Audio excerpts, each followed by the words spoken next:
Hello everyone, Jimmy Grant here. I'm with Tommy Davy, who owns Django Guitars in Laguna Beach. If you haven't checked out his shop yet, you should.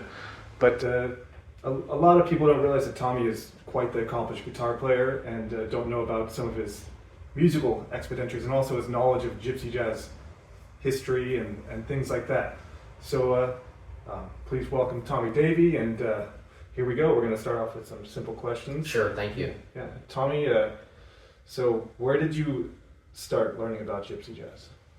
So I first was introduced to the music of Django Reinhardt from my father, and he played these LP records for me when I was very small. So I knew this kind of music, and what I knew in the very early days, maybe around 7 or 8 years old, was that I had heard these stories that Django Reinhardt and his brothers were these strange gypsy musicians that played jazz in the style of Louis Armstrong, and that they made their own guitars. That's why they looked funny. That's what my dad told me. You know, there's some truth to that, because Joseph, the later videos where he's playing that ugly flat top looking thing. It's like a classical guitar with a bridge on it. Yeah, that he built. Yeah, that's true. Yeah, so there's some truth to it. Yeah, but not really. Yeah, so he allegedly built his own instrument later on, which is pretty interesting. And the thing about that guitar, which is actually very interesting, like as a side note, is that the pickup that was on that is a very rare steamer pickup that was created for Django Reinhardt, but they never got a chance to actually have Django play that model. So when, I think there was maybe of that specific model pickup, maybe four or five, or maybe like under 10 of them ever made. And they're very particular because they have these 2 wires, and the pickup can slide on these guide rails. And so that's the main interesting thing, because Joseph played that model pickup, named after his brother. Yeah. But his brother never got a chance to see it. Yeah. So okay. So it was probably built in '53 then. Yeah, probably right at the cusp of probably 53, 52, 53. All right. Nice. Sorry, I interrupted there, but no, it's okay. Back to, you were talking about, you thought they built their own guitars, and I think then from then you wanted to build guitars, or you wanted to build your own guitar and play Gypsy Jazz on that guitar? Well, this is an interesting story. So when I got into the music, I started getting involved in wanting to play music, because I spent maybe 2 or 3 years not playing music as a kid, and I re-picked up the electric guitar because I wanted to. My parents were asking, saying you should pursue music, because I was really, at the time, I really wanted to join the military, and I was looking at a career path in the military, realm of things. And my parents were very scared at that time because of everything going on in the world. And so, I'm glad that I, followed this career path in a way rather than going that direction, because I don't think that would have been so great. But so they were really trying to push me that direction. So I ended up seeing at the NAMM show. It was 2002. All right. 2002 NAMM show. I saw the Del Arte booth. I purchased a guitar on the spot with my father, because we had a shop at the time. So we were able to, sneak in and to the show and buy the guitar at a dealer cost, which helped a lot. And I met my friend Jeff Ross. Oh yeah. I met my friend Pat Siliberto. I met Alan Cola. Did I already say Alan Cola? No. Yeah. So I met those guys, and then from there, I later met a guy named Don King, who became my guitar teacher. Yeah. Who lived down in San Juan Capistrano, because I was from Laguna Beach at the time, and it just became when I heard that music, I just decided at that moment that I was like, wow, this is something really explosive, really cool, something that's really that's special and unique, and it had a kind of rhythmic feel to a stringed instrument, which I thought was really cool. It wasn't just single line shredding, although that did have a component in it. And I had been a drummer before. I played the drums. Okay. So I just said, like, I've got good timing, so why not? I'll be a good rhythm guitar player. Yeah, now there's your new drumstick, and it's like a self-contained kit, Mm-hmm. and it wasn't so old-timey. It was kind of more fresh than maybe bluegrass. Yeah, no comment. No comment. So that all led to my guitar teacher giving me a tape by Angelo DeBar, Serge Camps, and Frank Anastasio called Gypsy Guitars. Yeah. And I wore that cassette tape out to and from my way to school on my journeys over the hill to get to. With the Walkman. No, in the car with a cassette player. Yeah. And it was pretty interesting to be learning those solos and learning that repertoire. And for me, the Django music was amazing. Yeah. But it spoke to me in a way, but the gypsy music, the actual like more traditional folkloric content that Serge and Angelo and Frank were playing at that time spoke to me because the performance of the music was more refined, more like like I would describe like a chamber music ensemble, as opposed to like a jazz combo. Yeah. So it was, for me, there was more sophistication in it and more refinement. So immediately I gravitated towards that sound, and I thought to myself, like, this is a magical way of playing the guitar. There's no other. No one does. Nobody does that. Yeah. So I really think that those guys were not they're not the first. They were, in my opinion, they were the guys that were able to perfect it. That kind of music. Yeah. But they were not the first to start playing that music. Like people like Boulou Ferré and Shalane Ferré and people like Pascal Delucek. Yeah, which is very different than. It's similar. It's all it's like this big melting pot of cultures, and I think they just brought it together in a way that was unlike anything else. The plectrum guitar. Yeah. The idea of European style of guitar played with a pick. And the common denominator is that they're all influenced or either influenced by Eastern European culture or their gypsy origin. Yeah. From gypsy families that have a tradition of playing the guitar. So I found that to be a really interesting thing. Yeah. And coincidentally, people like Jan Larsen had a very strong affinity, attraction to this kind of music, right? Yeah. Because, in Paris at that time, back in those days, they played...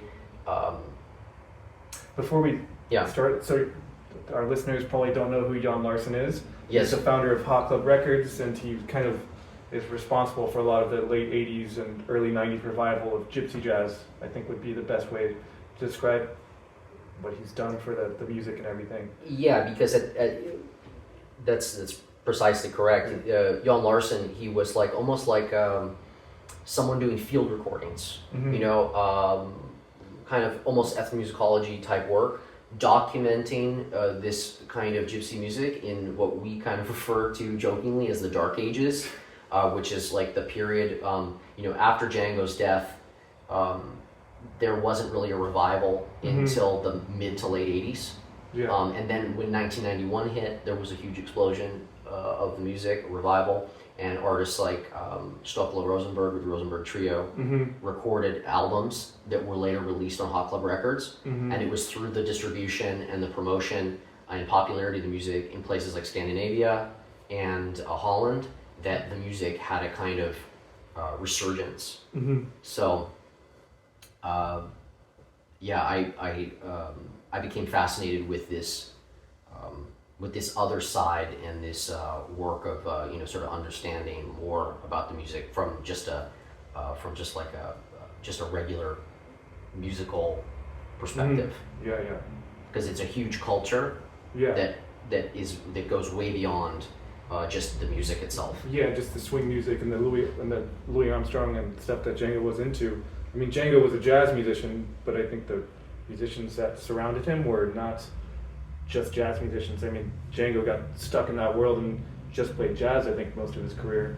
Because he became a celebrity. Yeah. He was like very much like Henri Krala or any of the other big guitar players that accompanied famous French singers in movies, and you know, he was a part of popular culture, and that's the reason why Django, you know, is kind of the one that stands out, as opposed to a lot of the other ones that were almost just as well known and had a pretty large studio catalog. He was the star of them all. Yeah. Definitely.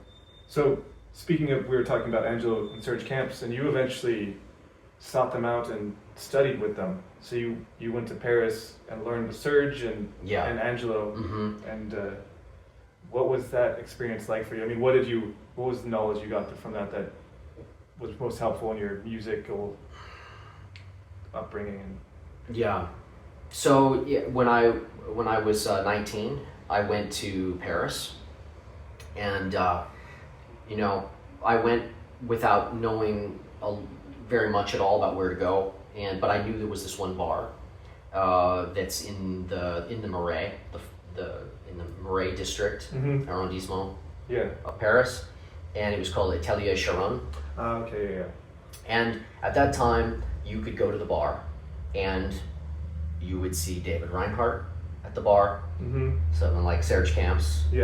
And so in my bullheaded nature, I approached Serge at the bar, and I said, "Hey man, I'm a huge fan of your music, and I remember seeing you in California," because I had met him in 2003 when I was 15 years old. And I just, you know, I said, "Can you give me a guitar lesson?" So he said, "Yeah, sure, give me a call." And he invited me to his flat, and he had a bunch of guitars hanging up on the wall, and banjos and photos and things like that. So my dad and we went to Serge's apartment, and he sat me down with a glass of orange juice, and I just proceeded to ask him questions, and he played into my little Zoom recorder, and I got to see it up close, like to have the right hand and the left hand work in unison, to make this kind of I'm trying to like contra sound, where you use the bass and you use the trebles to make this kind of one-man accompaniment with bass and guitar, right? So something more full. So it's a much more complex guitar style than, let's say, just doing what people commonly refer to as La Pompe. But yeah, you know, he told me a lot of stories about, you know, he said, "Oh, you know, the Gypsies, you know, came to La Rue Fleury," you know, and I got to hear all about his bar, where he sort of kept the fire burning for all this gypsy music in Paris at that time when it was completely like defunct.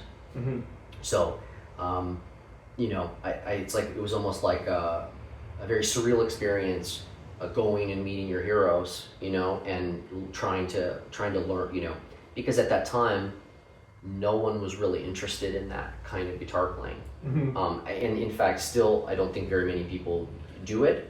Because it's so, there is this very small group of people doing it, but the Russian cabaret or the cabaret russe or the cabaret tzigane kind of music making doesn't really have a place, because as soon as the Berlin Wall fell, there was no longer this fascination with what the kind of exotic music that happened, you know, behind the Iron Curtain, you know? So, so to me, that's a kind of music that has a special meaning.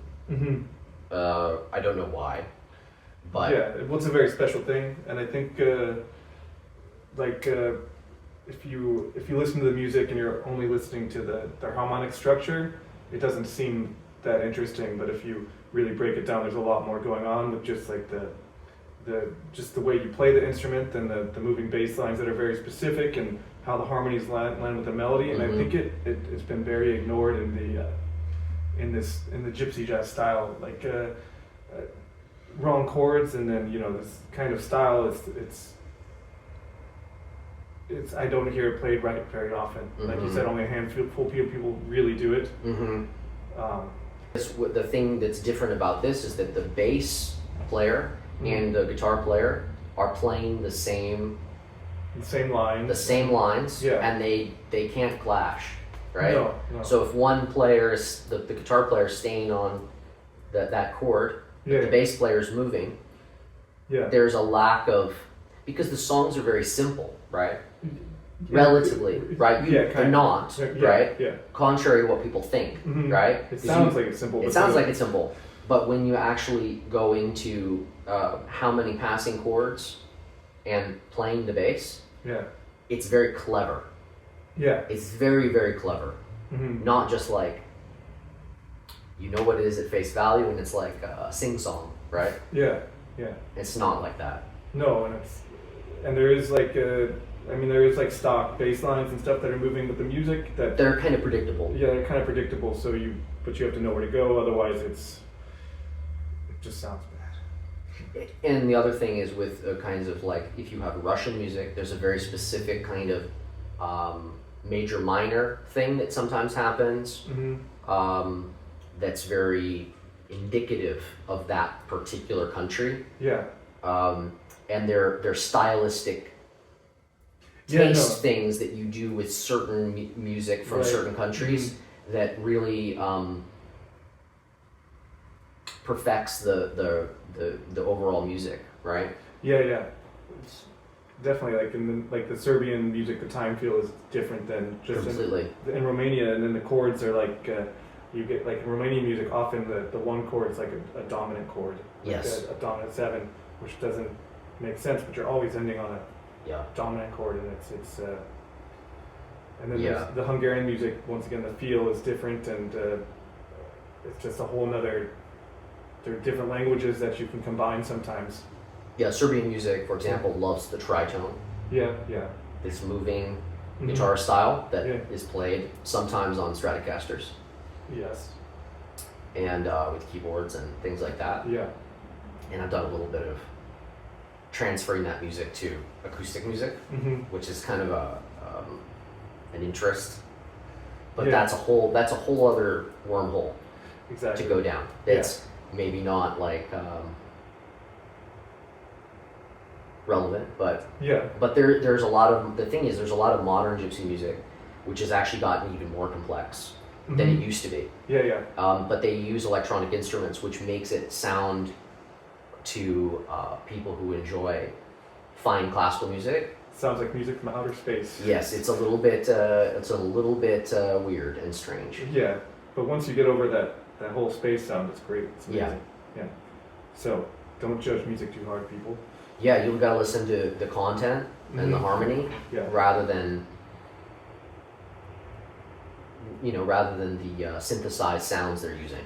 Right? Exactly, which is an important thing in general. Keep an open mind. Keep an open mind. Do you want to talk some about maybe what you do at your shop, or like? Sure. So I like to say that I'm a helper for people to find a good guitar that will last them for their purposes and their needs, and then I help them take care of it until they outgrow it or need something better, or just want to keep collecting more and more of them. But I try with my shop to be very oriented towards being conservative about how it's done, and being very upfront about what these things are and what they're not. Because there's a lot of lore, and there's a lot of misnomers, and there's a lot of legends that are purported, by people who sell these instruments. I'm not saying that there's nothing wrong with a fantasy, but there's this kind of like mysticism which is promoted with the old guitars. And I do believe that there is some validity to this, but I'm not going to stand on my soapbox and say that a modern guitar or a modern guitar builder can't help you achieve the same thing. And in doing so, they could possibly also give you a better playing experience for the actual needs of playing in front of people. And you know, because we have modern technological advances with specifically the way the necks and the frets are done that allow more comfortable, easy playing experiences. So, you know, I have all the really old stuff, all the really good old stuff, as well as, you know, modern things and less expensive things. Because I like having the full gamut, and I also like to allow people who are coming in who want to learn about these to actually play the old ones, to understand how they correlate to the simple ones, so they can understand the difference. Because if you let's say you buy solely online, you're going on the opinion of someone, and I always encourage, if someone can make a trip to experience them and decide what they want. Right? Although some people want to be told what to buy. Some people need to be told what to buy. But I just think that's it doesn't make me feel good as a seller, you know? Yeah. So let's do you want to talk about this guitar at all? Or? Yeah, so when Jimmy and I were setting up for this little chat, I just, you know, picked something that is a real standout instrument. I just got this guitar in from a good friend, Marco Lamana, who lives very near Cremona, which is the violin capital of Europe. And this one is interesting because it's a copy of a Selmer, and he used a very interesting treatment, wood treatment on the top that was used by the old Cremonese violin makers.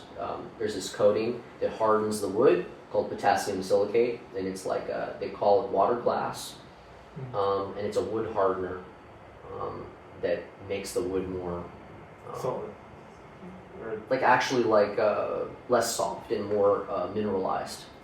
And so he treated this one, and the sound is very good because it has a very good open bass, and the trebles are very punchy. They're not thin. You don't hear the sound of the string so much. You hear the sound of the body resonating. So I think that's really important, especially people who want something that's really close to the original. But yeah, I thought that guitar in particular was a standout to me, and I was particularly impressed with the quality. He builds good instruments. Let's take a step back, and so let's you know, the gypsy music, like let's say someone wanted to start learning about it, like the style, the specific style though is like the French kind of like cabaret music and stuff like that, the Russian cabaret. Where would you start with that? Like where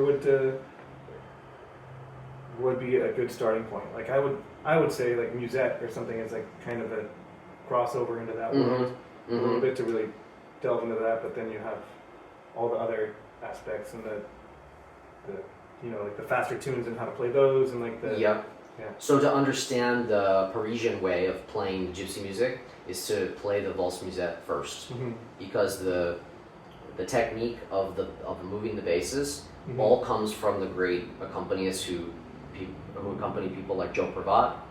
These are guitar players like Didi Duprat, among others. Like Patrick Sissois is one of the guys who did this. Serge Camps came later, but then he's one of those guys that played more of the Russian, Eastern European, Hungarian music, right? But the thing that's interesting about that style and the French style in general is that they're playing the Selmer guitar, which is a French jazz guitar, with a musette musician, but they're playing gypsy music. So there's a kind of contrast between the Hungarian gypsy music content, but played with the ear of the valse musette, Yeah. and the technique of the valse music. Mm-hmm. That's just my personal opinion, but Yeah. that's what when I spend time with these guys and hear them play. That's where these are the kind of aspects that I see going on. Mm-hmm. Because I've also spent time in Hungary, and I've noticed that the way they play is completely different. Mm-hmm. But there are similarities in the way that it's approached. But there's definitely a way more intricate approach and techniques that are being employed, and non-standard fingerings Mm-hmm. that happen with the Hungarian musicians. Yeah. That doesn't happen with the French musicians. Yeah. French musicians, it's much more simple, and the phrasing and quantity of notes is much less Yes. than Yes. that of the Hungarian musicians. Mm-hmm. Yeah. Yeah. But I think it all stems back to, like, if you want to understand the music and you want to understand where it comes from, you have to look at the cymbalum. Mm-hmm. Cymbalum Yeah. and the gypsy band, which always double bass, Yeah. nudjbogo, right, which just means big moo, Mm-hmm. right? Big moo. Yeah. Vroom, vroom. Yeah. Brach, Mm-hmm.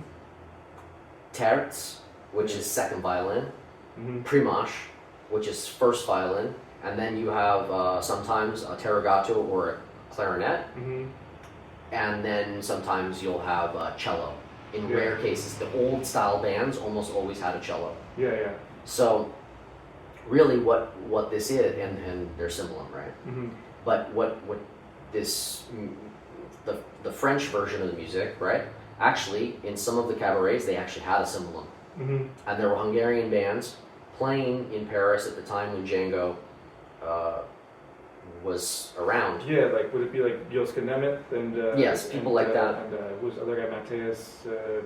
There's another guy too. I can't Yeah. remember his name. So these guys were, and there was also a guy like I'm trying to remember his name. Mati, Mm-hmm. the jazz violinist who later went to Vienna and played, who is the distant relative or great grandfather of Lajos Sarkozy Jr. Okay. Yeah. Yeah. Yeah. And he played in, believe it or not, there was the Cafe Hungaria, Mm-hmm. right? Yeah. So when we think about Cafe Hungaria, Django wrote a song called Hungaria, Yeah. and he, from my understanding of what I've heard in my research, I could be wrong, but it's the inference that, like, I heard stories Yeah. about this little Mati Mm-hmm. going and at the age of 9 or 10 Yeah. playing at the Cafe Hungaria. Mm-hmm. So any place where gypsies congregate, Yeah. you do the math, like, why would it be Hungaria? Yeah. Hungary, Yeah. Hongroise, it's not, but Cafe Hungaria. Mm-hmm. So there's interesting connections because the gypsy Hungarian musicians Yeah. playing the Magyar nota also play jazz. Yeah. Mm-hmm. And then in their older age, they became, they started jazz bands. And, Budapest at that time was a melting pot of jazz. A lot of American jazz musicians went there. And even to this day, I would say that the jazz scene in Budapest is arguably one of the best in the world, Mm-hmm. even to this day. Yeah. So, Yeah. Yeah, it's interesting also that, Cafe Hungaria, it just strikes up something like when you play with like a gypsy musician and maybe not if you're in France or not Germany or Holland where you have Vicente and Manouche, but like Hungary, or if you went to Romania or Serbia, they would call it cafe music, which is like this style. They call it cafe music with like it's a very specific set of tunes, but it's like all the cultures kind of do these same tunes with their own representation of it. Yeah, and there's an interesting band that is called Varadi Roma Cafe, Mm-hmm. Yeah. which is Varadi family, Yeah. gypsy, cafe music. Yeah.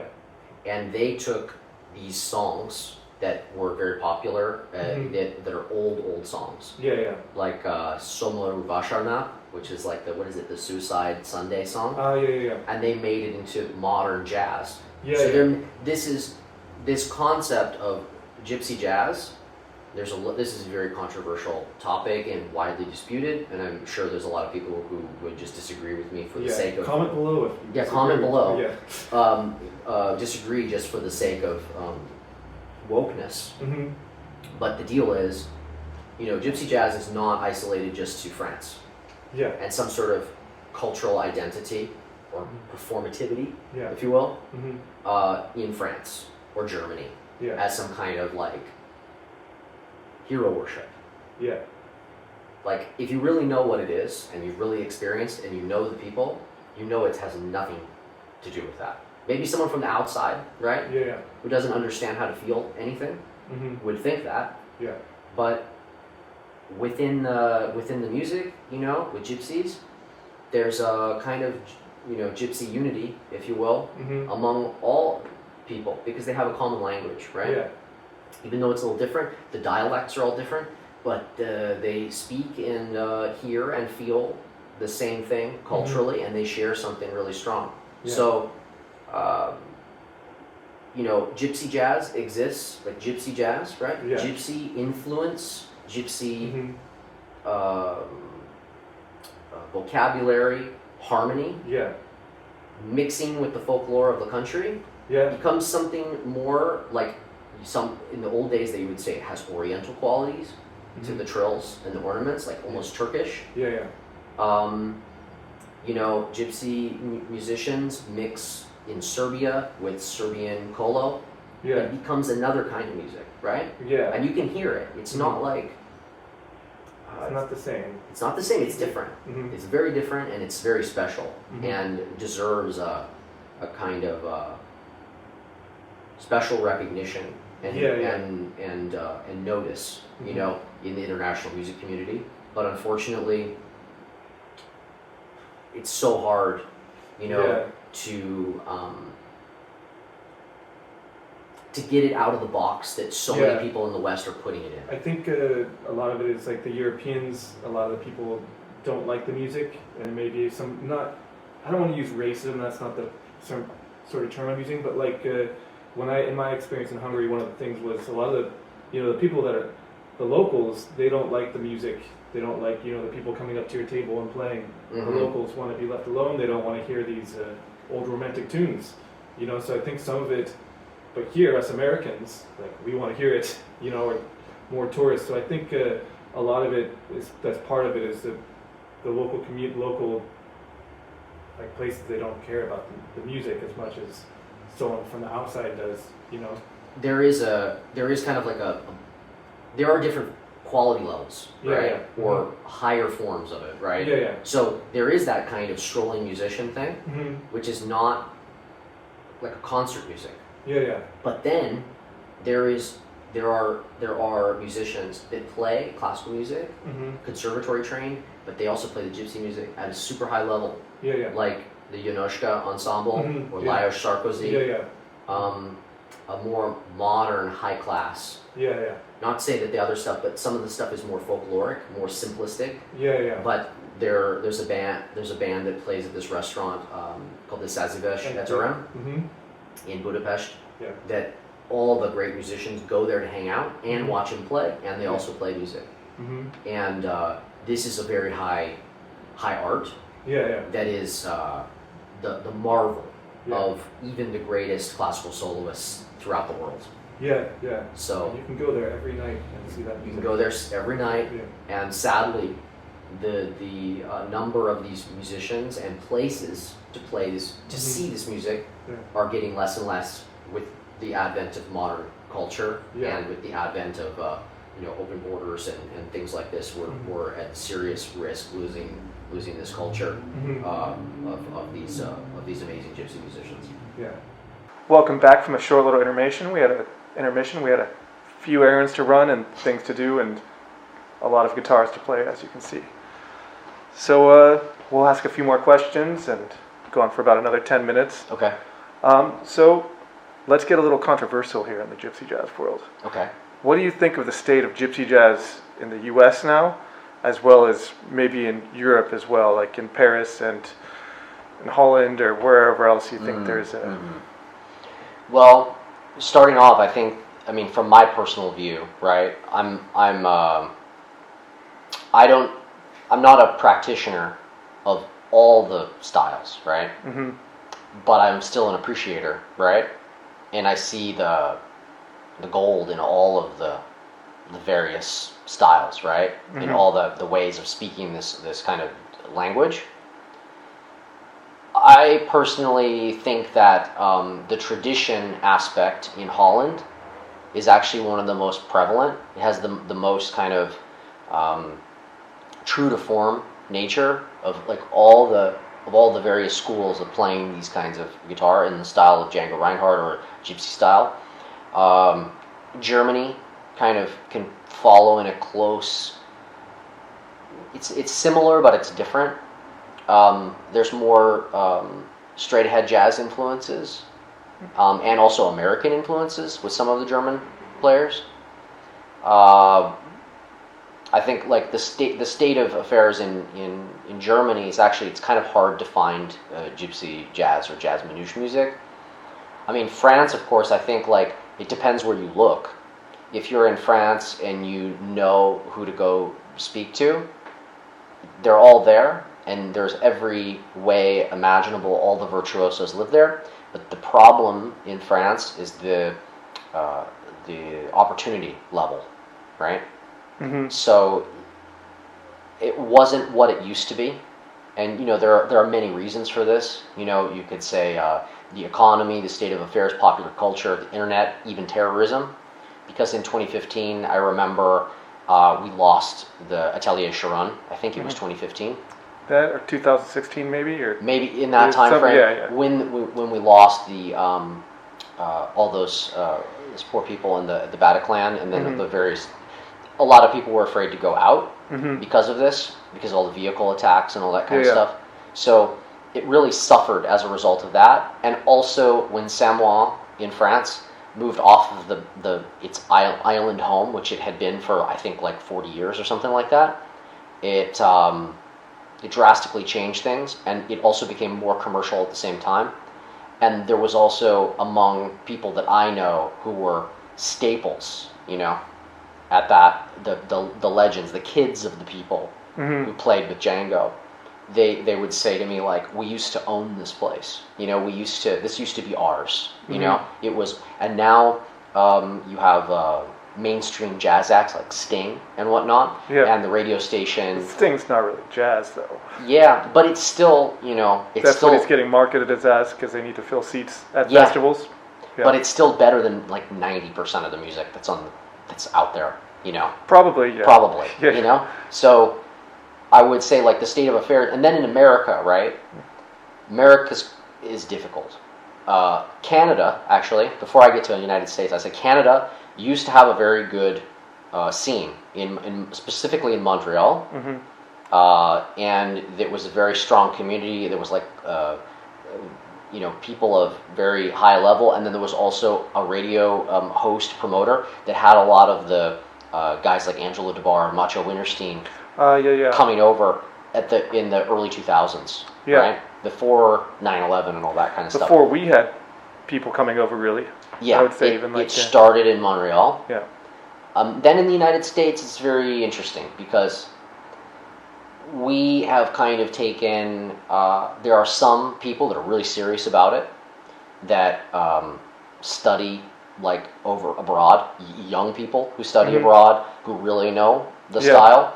And then there are, I would say, the majority of people playing that I encounter and that I see at festivals are kind of doing their own thing with it. Yeah. Guitar straps, standing up and singing. Yeah, and they come from other kinds of music like bluegrass and Americana and old time music, which I think anybody who loves Django, is a friend of Django Reinhardt music. But the guitar playing mindset of Americans is so rigid with their expectation because they think that these guitars are supposed to be similar to American guitars. So the tone of the majority of American players is never very good because they're always demanding action, which is like more than 75%. like less than it should be for a good clear tone.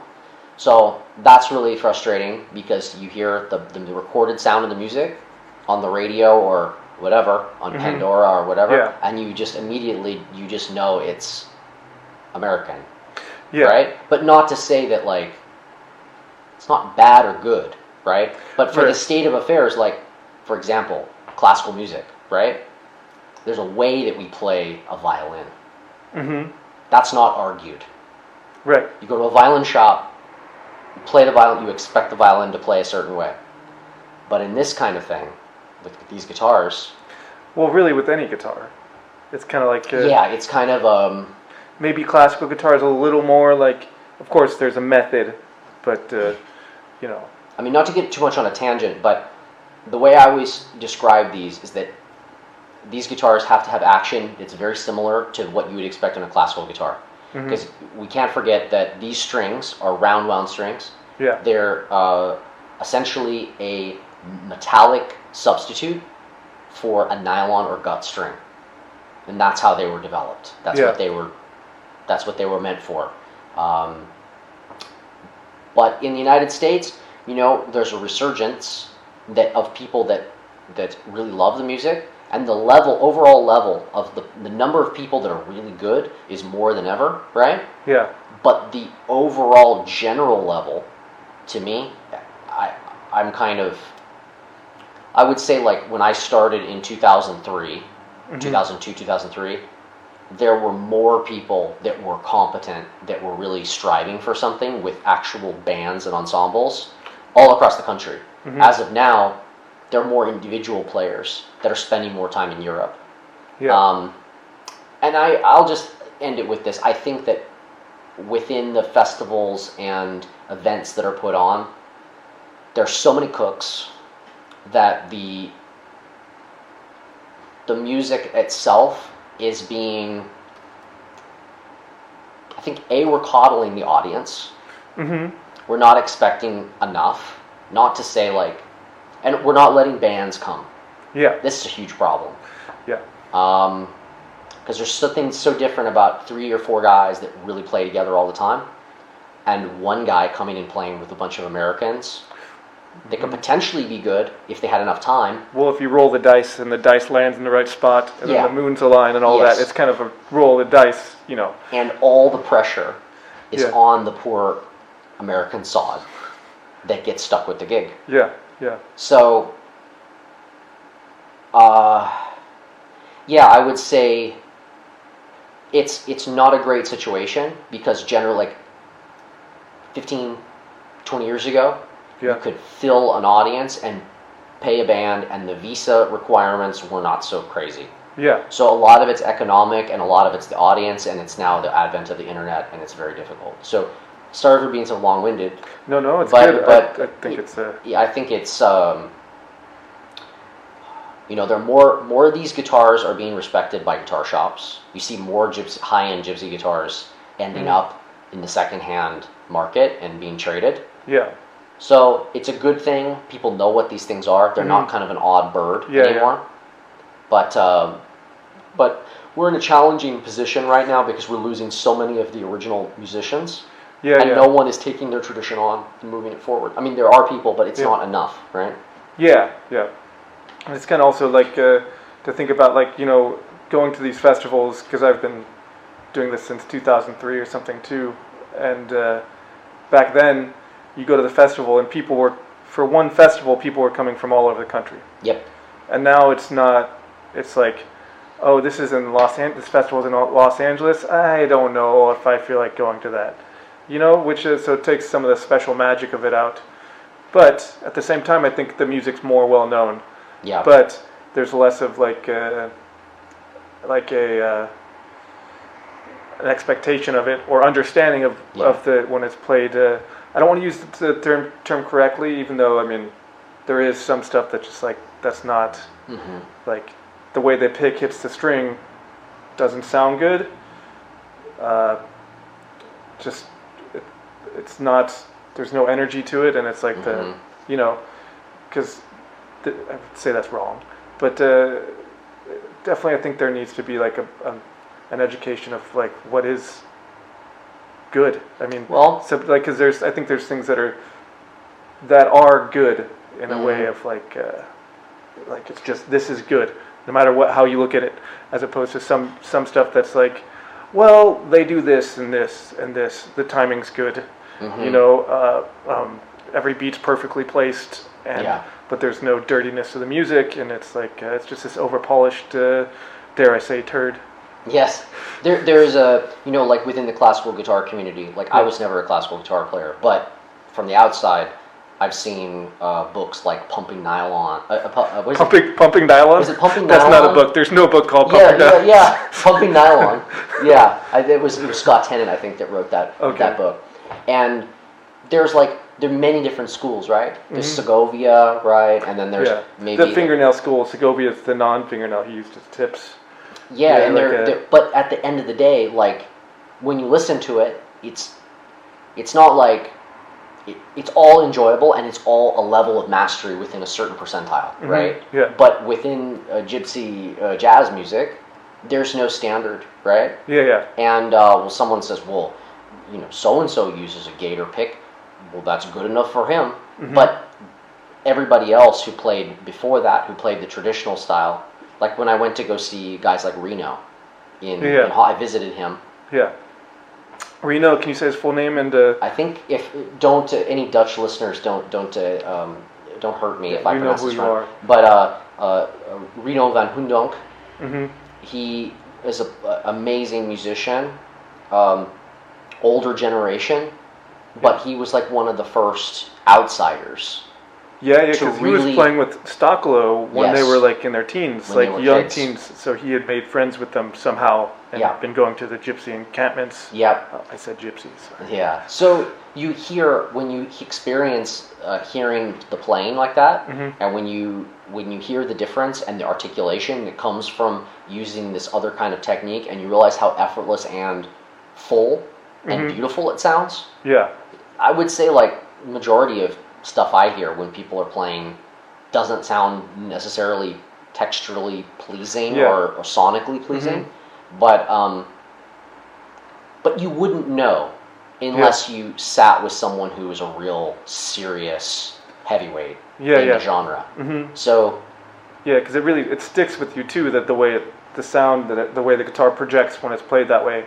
Like sorry to interrupt and mansplain, but but I remember. I think hold on, let me manspread. Yeah.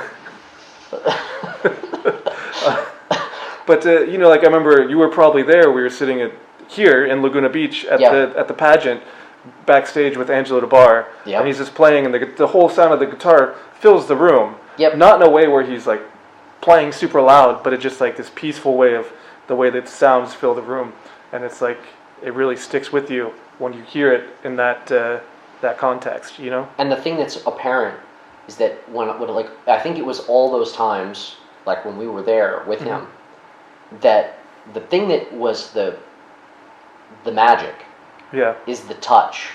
And we're not talking like, to get volume, we're not talking like a lot of pressure and a really hard picking hand. We're talking a kind of subtlety of in a balance between the right and the left hand, picking and pressing at the right time, right? And this is something that's not talked about, is the dynamic kind of controlled muting, so you can get good volume without hearing all these buzzing sounds. Right? And these guys are masters of it, and they can get all this color and all this tone, and people are like, wow, that's magical. But nobody ever talks about it. Most technique-based instruction only says, well, you do your picking here, and you play your rhythm here. But no one says, well, if I'm going to play faster, you move closer to the bridge, or if you want the sound to be sweeter, you play it over the sound hole, right? There's certain things that these master musicians do that are very easy to see, but nobody's explaining that. And so, that's what Django did too. He wasn't just playing in this section of the bridge all the time. Sometimes here, sometimes here, sometimes here. Harmonics and everything. So it's an instrument that has, like, I would say, when you playing it right, you have infinite color and infinite possibilities. Probably 40% more stuff is possible than what people are giving credit. And it's always the funny thing, like, you'll have a musician who has a guitar that they bought, and they're decent, Yeah. but then they hand their guitar to a really great player. Yeah. I'm like, the way he plays, he can make anything sound good. Yeah. Well, there's a lot of truth to that. Yeah. But it's not rocket science, and it's not magic. It's definitely not magic. No, it's just finding the sweet. Every guitar is a little different, you know, and it's knowing where it is and The feeling. Yeah. It's yeah. good. Yeah. Yeah. Every guitar is alive and breathing. Yes, every It's guitar. breathing wood. Yes. Yeah. It's alive. All right. Well, let's do one more question, and maybe Yeah. we should play a song or something like that. And Okay. Then, how's that sound? Sure. Yeah. Okay, this is a simple question. Okay. Top 5 Gypsy Jazz records. Ah, great question. Maybe it's not simple. I mean, Great question. Yeah. I would say Tsiganskaya by Madelo Yeah. Ferre. Swing Valses, Barrow Ferre. Mm-hmm. Bousquet LP. Yes. The not the LP would be the 45. But was that late? Did that later get The small, the small one later? where he's playing electric guitar? No, the acoustic one. It's a LP. Okay, the Yeah, 33. And Okay. it's, yeah. Gotta think about this. Gypsy Jazz. We're talking Gypsy Jazz. I'm not talking Django, right? Let's leave Django out because Yeah. I mean the Django solos are all timeless, and this is what everyone learned from, and it's like a different. I feel like it's a different thing, you know. I would say there's a great record that was done by Angelo DeBar in the 2000s Yeah. called Entre Ciel et Terre. Okay. Yeah. That one is fantastic, and because there's a blend and overlap of gypsy music and Django Yeah. style. And it's done in a very clean, super fluid, Yeah. really tight way. Because a lot of the other players, like Madelo, did this, but it was never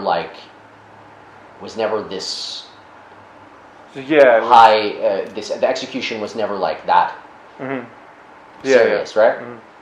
And then, last but not least, the infamous Gypsy Guitars Right. with Angelo DeBar, Frank Anastasio, and Serge Camps. I would say, in my opinion, I mean, I'm kind of a nut, right? Everybody Yeah. knows I'm really into that album, and the guys are really good friends of mine, and I learned, I still learning from them, you know?